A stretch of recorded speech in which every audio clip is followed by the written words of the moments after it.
The advertisement shall, inter alia, state the following matters. A. Statement to the effect that business is to be transacted by postal ballot, which may include voting by electronic means. Advertisement आपको क्या बताएगी कि आप postal ballot के through resolution pass करने वाले हैं, ठीक है। और अगर आप इस पे इलेक्ट्रॉनिक वोटिंग भी प्रोवाइड करा रहे हैं तो इस बात को भी, इस फैक्ट को भी आप लिखेंगे। Date of completion of dispatch of notice, कब तक नोटिस डिस्पैच हो जाएंगे, ये बात आप लिखेंगे, उस डेट को लिखेंगे। C. Date of commencement of voting, postal and e voting, ठीक है। ई वोटिंग अगर करा रहे हैं तो ई वोटिंग की डेट क्या रहेगी, ये सब आप लिखेंगे। Date of end of voting, postal and e voting, ठीक है बेटा। वोटिंग कब से शुरू हो रही है और कब फिनिश हो रही है, ये सब बातें आप उसमें एडवर्टीजमेंट में लिखेंगे। Statement that any postal ballot form received from the member after 30 days from the date of dispatch of notice will not be valid. ये स्टेटमेंट भी आप इसमें लिखेंगे एडवर्टीजमेंट के अंदर। F point. A statement to the effect that the member who has not received postal ballot form may apply to the company and obtain a duplicate thereof. इस बात को भी आप लिखेंगे कि जिस किसी मेंबर को पोस्टल बैलेट फॉर्म नहीं मिला वो कंपनी से डुप्लीकेट पोस्टल बैलेट फॉर्म ले सकता है। G point. Contact details of the person responsible to address the queries, grievances. अगर पोस्टल बैलेट को लेके आपका कोई क्वेश्चन है, कोई प्रॉब्लम है, कोई ग्रीवेंस है, ठीक है, connected with the voting by postal ballot including voting by electronic means if any. H point. Date and time and venue of declaration of result and the link of the website where such result will be displayed. तो ये सब जानकारी आपने advertisement में देनी है। Notice and the advertisement shall clearly mention the record date, record date आपने बतानी है ताकि कंपनी ये असरटेन कर पाए कि किस किस को वोटिंग राइट्स प्रोवाइड कराए जाने हैं। Voting and the advertisement shall clearly mention the record date as on which the right of voting of the member shall be reckoned, and state that a person who is not a member as on the record date should treat this notice for information purpose only. तो record date भी बेटा आपने बतानी है। 16.4.5 16.4.5 Each item proposed to be passed through postal ballot shall be in the form of a resolution. जो भी resolution आप postal ballot के through पास करना चाहते हैं वो एक resolution की form में होगा, and shall be accompanied by an explanatory statement which shall set out all such facts as would enable a member to understand the meaning, scope and implication of the items of the business and to take a decision thereon. 16.4.5 को पढ़िए बेटा। जो भी आप decision postal ballot के through लेना चाहते हैं वो आप एक रिजोल्यूशन की फॉर्मेट में लिखेंगे और and shall be accompanied by an explanatory statement, और एक्सप्लेनेटरी स्टेटमेंट उसके साथ एक जुड़ेंगे, ठीक है। और उस एक्सप्लेनेटरी स्टेटमेंट में which shall set out all such facts as would enable a member to understand the meaning, scope and implication of the item of business and to take a decision thereon. शाबाश। 16.4.5 आप अच्छे से पढ़िए। Postal ballot form 16.5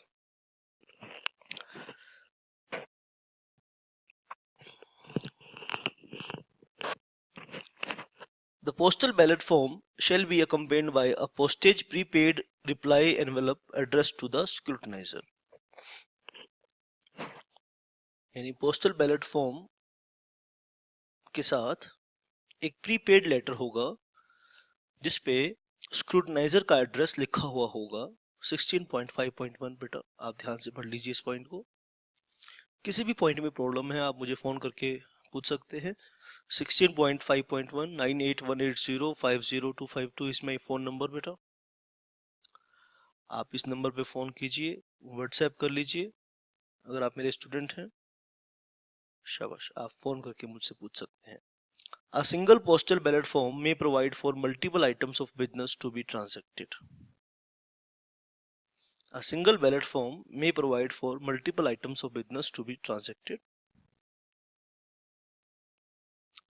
16.5.2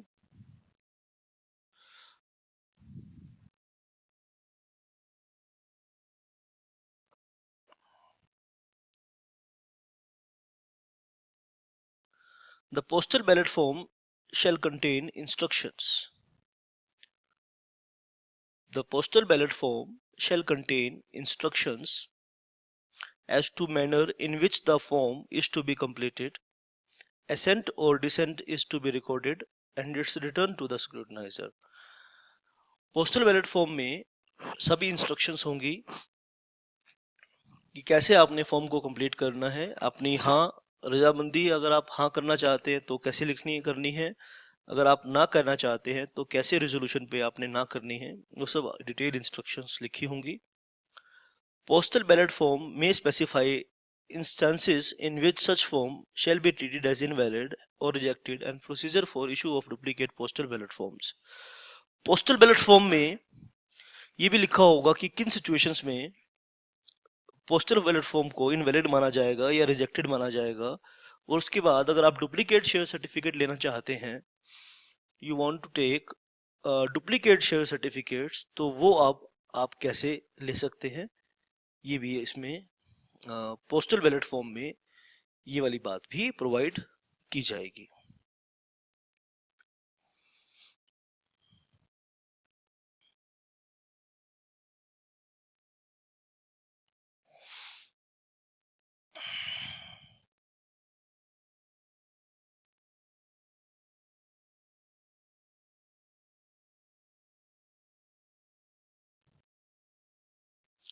A postal ballot form shall be considered invalid if, very important, 16.5.3 किस किस situation में postal ballot form invalid माना जाएगा।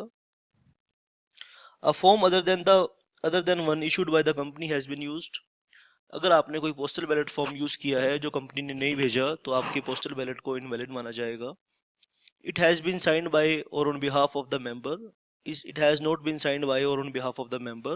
मेंबर या उसके बिहाफ पर अगर इस पे सिग्नेचर नहीं होंगे तो उसे इनवैलिड माना जाएगा। सी पॉइंट पढ़िए। Signature of the postal ballot form does not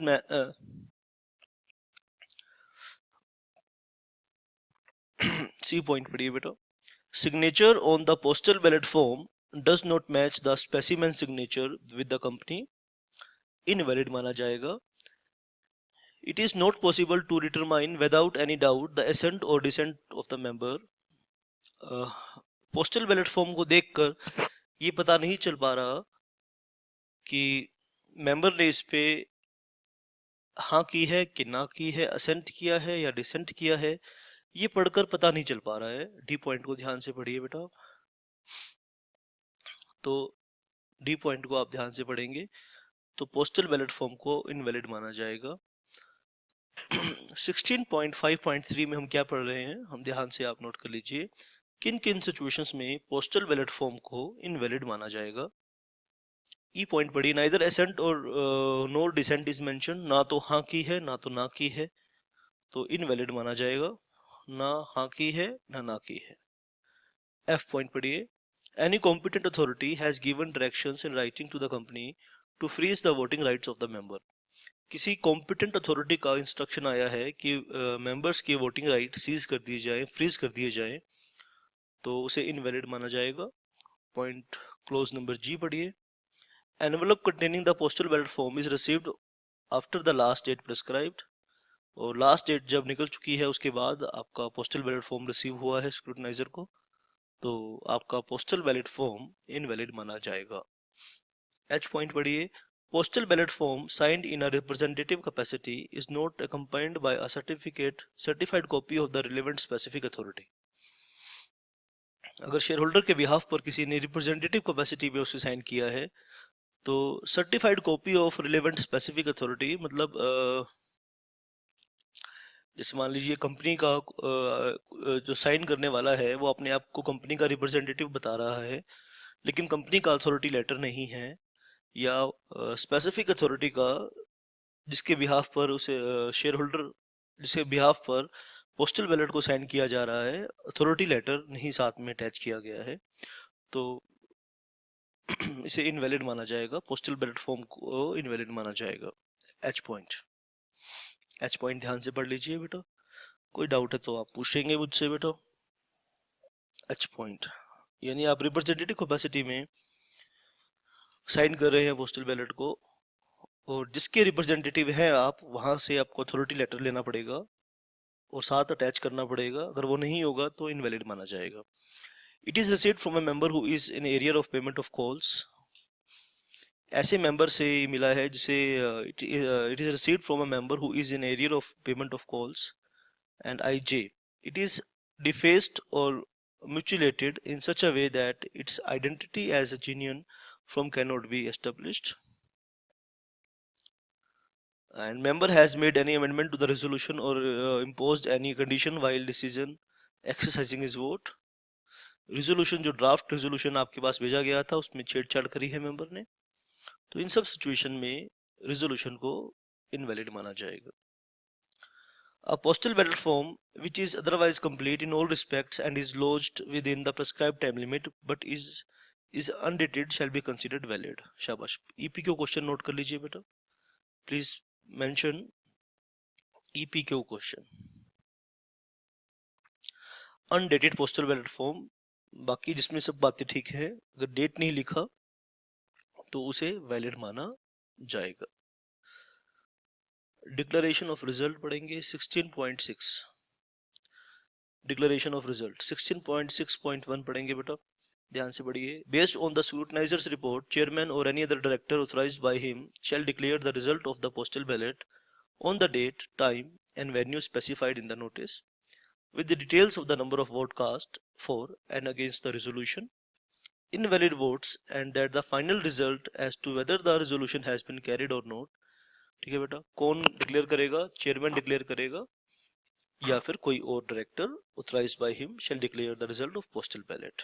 शाबाश। 16.6.1 scrutinizer shall submit his report to the chairman who shall countersign the same in case the chairman is not available.